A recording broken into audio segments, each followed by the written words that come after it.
माघ मास के महात्म का दूसरा अध्याय। माघ स्नान में दूसरे दिन कही जाने वाली कथा।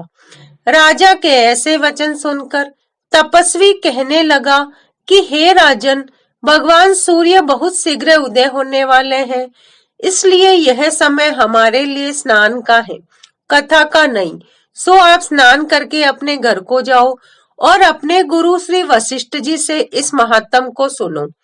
इतना कहकर तपस्वी सरोवर में स्नान करने चले गए और राजा भी विधि पूर्वक सरोवर में स्नान करके अपने राज्य को लौटा और रनिवास में जाकर तपस्या की। सब कथा रानी को सुनाई।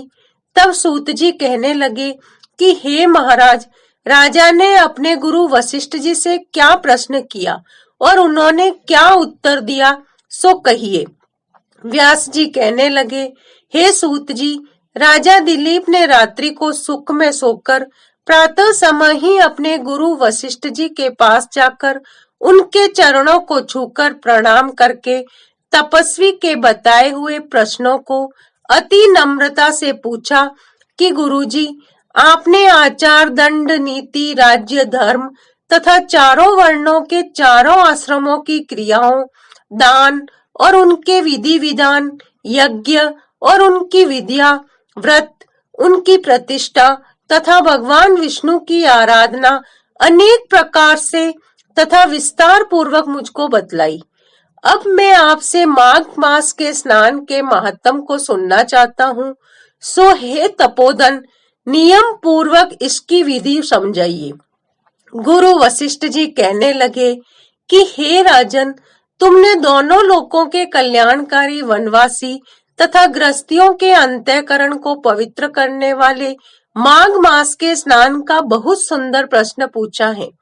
मकर राशि के सूर्य के आने पर माघ मास के स्नान का फल गौ, भूमि, तिल, वस्त्र, स्वर्ण, अन्न, घोड़ा आदि दानों तथा चांद्रायण और ब्रह्म कूर्च व्रत आदि से भी अधिक होता है। वैशाख तथा कार्तिक में जप, दान, तप, यज्ञ बहुत फल देने वाले होते हैं, परंतु माघ मास में इनका फल बहुत ही अधिक होता है। माघ में स्नान करने वाला पुरुष राजा और मुक्ति के मार्ग को जानने वाला होता है। दिव्य दृष्टि वाले महात्माओं ने कहा कि जो मनुष्य माघ मास में सकाम या भगवान के निमित्त नियम पूर्वक माघ मास में स्नान करता है, वह अनंत फल वाला होता है। उसको शरीर की शुद्धि, प्रीति, ऐश्वर्य और चारों प्रकार के फलों की प्राप्ति होती है। अदिति ने 12 वर्ष तक मकर संक्रांति में अन्न त्याग कर स्नान किया। इससे तीनों लोकों को उज्जवल करने वाले 12 पुत्र उत्पन्न हुए।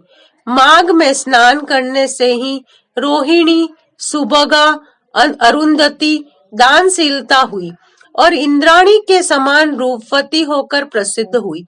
जो माघ मास में स्नान करते हैं तथा देवताओं के पूजन में तत्पर रहते हैं, उनको सुंदर स्थान, हाथी और घोड़ों की सवारी तथा दान को द्रव्य प्राप्त होता है।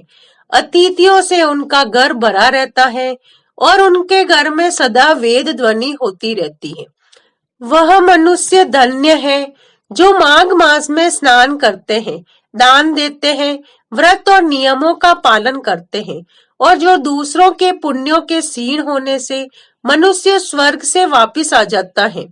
परंतु जो मनुष्य माघ मास में स्नान करता है, वह कभी स्वर्ग से वापिस नहीं आता है। इससे बढ़कर कोई नियम, तप, दान पवित्र और पाप नाशक नहीं है। भृगु जी ने मणि पर्वत पर विद्याधरों को ये सुनाया था कि तब राजा ने कहा कि ब्राह्मण, भृगु ऋषि ने कब मणि पर्वत पर विद्याधरों को उपदेश दिया था, सो बताइए।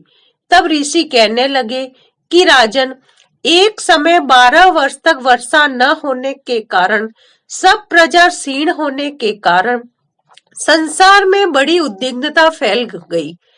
हिमाचल और विंध्याचल पर्वत के मध्य का देश निर्जन होने के कारण श्राद्ध, तप तथा स्वाध्याय सब कुछ छूट गए। सारा लोक विपत्तियों में फंसकर प्रजाहीन हो गया। सारा भूमंडल फल और अन्न से रहित हो गया। तब विंध्याचल से नीचे बहती हुई नदी के सुंदर वृक्षों से आच्छादित अपने आश्रम से निकलकर श्री भृगु ऋषि अपने शिष्यों सहित हिमालय पर्वत पर गए। इस पर्वत की चोटी नीली और नीचे का हिस्सा सुनहरी होने से सारा पर्वत पीतांबरधारी श्री भगवान के सदृश्य लगता था। पर्वत के बीच का भाग नीला और बीचों बीच में कहीं कहीं सफेद स्फटिक होने से तारों से युक्त आकाश जैसी शोभा को प्राप्त होता था। रात्रि के समान वह पर्वत दीपकों की तरह चमकती हुई दिव्य औषधियों से पूरित किसी महल की शोभा को प्राप्त होता था। वह पर्वत शिखाओं पर बांसुरी बजाती और सुंदर गीत गाती हुई किन्नरियों तथा केले के पत्तों की पताकाओं से अत्यंत शोभा को प्राप्त हो रहा था। यह पर्वत नीलम, पन्ना, पुखराज तथा इसकी चोटी से निकलती हुई रंग बिरंगी किरणों से इंद्रधनुष के समान प्रतीत होता था। स्वर्ण आदि सब धातुओं से तथा चमकते हुए रत्नों से चारों ओर फैली हुई अग्नि ज्वाला के समान शोभायमान था। इसकी कंदराओं में काम पीड़ित विद्याधरी अपने पतियों के साथ आकर रमण करती है और गुफाओं में ऐसे ऋषि मुनि जिन्होंने संसार के सब क्लेशों को जीत लिया है रात दिन ब्रह्म का ध्यान करते हैं और कई एक हाथ में रुद्राक्ष की माला लिए हुए शिव की आराधना में लगे हुए हैं। पर्वत के नीचे के भागों में जंगली हाथी अपने बच्चों के साथ खेल रहे हैं तथा कस्तूरी वाले रंग बिरंगे मृगों के झुंड इधर उधर भाग रहे हैं। यह पर्वत सदा राजहंस तथा मोरों से भरा रहता है। इसी कारण इसको हेम कुंड कहते हैं। यहाँ पर सदैव ही देवता, सुग्राहक और अप्सरा निवास करते हैं। राधे राधे।